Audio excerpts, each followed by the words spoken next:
वहीं छपरा में हुई हिंसा पर अब राजनीति तेज हो गई है। बीजेपी के सीनियर नेता एसडी संजय ने छपरा में बवाल के लिए लालू प्रसाद की बेटी रोहिणी आचार्य को जिम्मेदार ठहराया है। एसडी संजय ने पूरे मामले की जांच की मांग की और निर्वाचन आयोग से भी पूरे मामले की शिकायत की है। बीजेपी नेता ने कहा है कि वोटिंग के दिन छपरा में बूथ पर हुए बवाल और उसके बाद मंगलवार की सुबह भड़की हिंसा के लिए सारण से आरजेडी उम्मीदवार रोहिणी आचार्य जिम्मेदार हैं।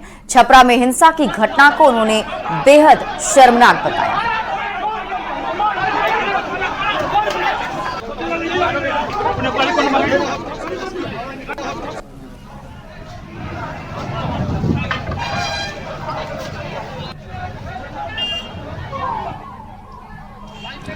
और आपको बता दें कि छपरा में ये बड़ी खबर सामने उस वक्त आई थी जब 20 मई को वोटिंग चल रही थी और बताया जा रहा है कि 5वें चरण के वोटिंग के दौरान बूथ के बाहर ही आरजेडी और बीजेपी के कार्यकर्ता भिड़ गए थे।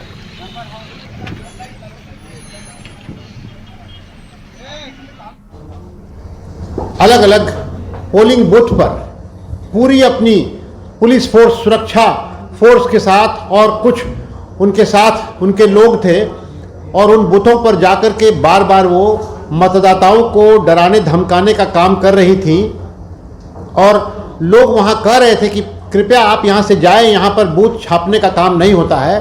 उसके बावजूद भी वो अलग अलग जगहों पर जा रही थी।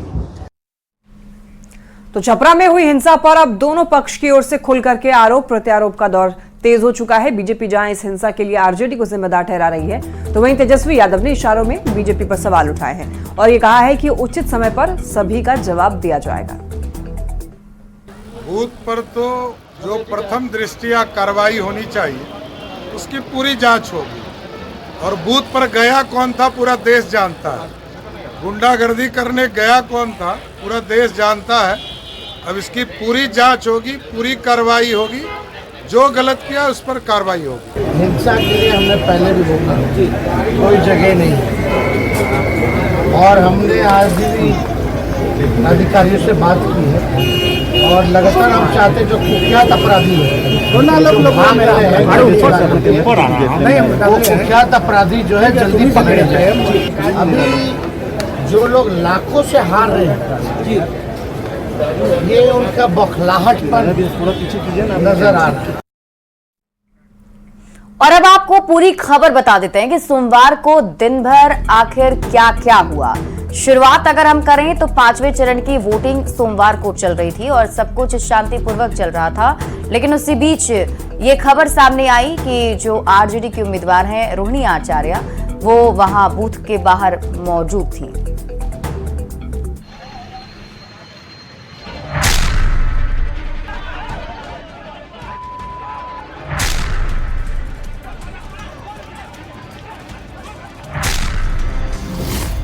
सड़क पर एक्शन में पुलिस,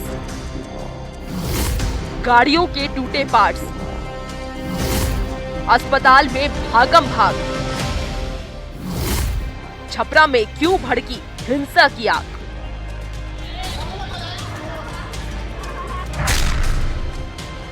छपरा में मंगलवार की सुबह अचानक कई परिवारों के लिए अमंगल हो गया जब भिखारी ठाकुर चौक के पास दो पक्षों में खूनी झड़प हो गई और फायरिंग में एक व्यक्ति चंदन राय कुमार की मौत हो गई, जबकि गोली लगने से 2 घायल हो गए जिन्हें पटना पीएमसीएच में भर्ती कराया गया है। फायरिंग में मौत के बाद हिंसा और भड़क गई। हालात संभालने के लिए एक्शन में आई पुलिस ने सड़क पर बवाल कर रहे लोगों पर लाठीचार्ज किया और हालात को काबू में किया। साथ ही हिंसा की आग को अफवाहों की हवा ना मिले इसके लिए 2 दिन के लिए इंटरनेट सेवा बंद कर दी गई है। तो हमसे हम पूछे कि कहाँ जा रहे हो, काम है घर पर, तो कह रहे जा रहे हैं पढ़ने पापा। तब तक भिखारी चौक से पता चला कि गोली लग गया चंदन को, तो अब हमने दौड़ करके आया तो यहाँ वहाँ भिखारी जो देखे तो वहाँ नहीं है, तो यहाँ हॉस्पिटल में आए। हॉस्पिटल में आए तो देखा यहाँ हमारा लड़का गुजर गया है। छपरा में हिंसा के बाद बवाल को पुलिस ने फिलहाल शांत करा लिया है। 2 लोगों को हिरासत में लिया गया है जिनके पास से हथियार भी बरामद किए गए हैं। हिंसा के बाद डीएम और एसपी लगातार इलाके में कैंप कर रहे हैं।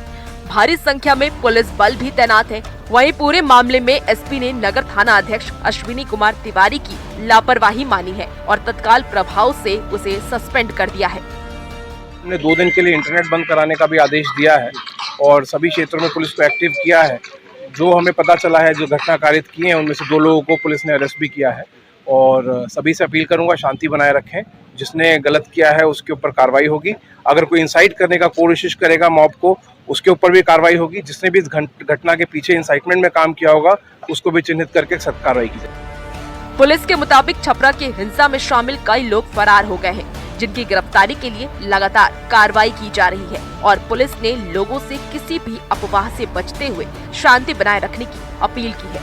संतोष गुप्ता, न्यूज़ 18 छपरा।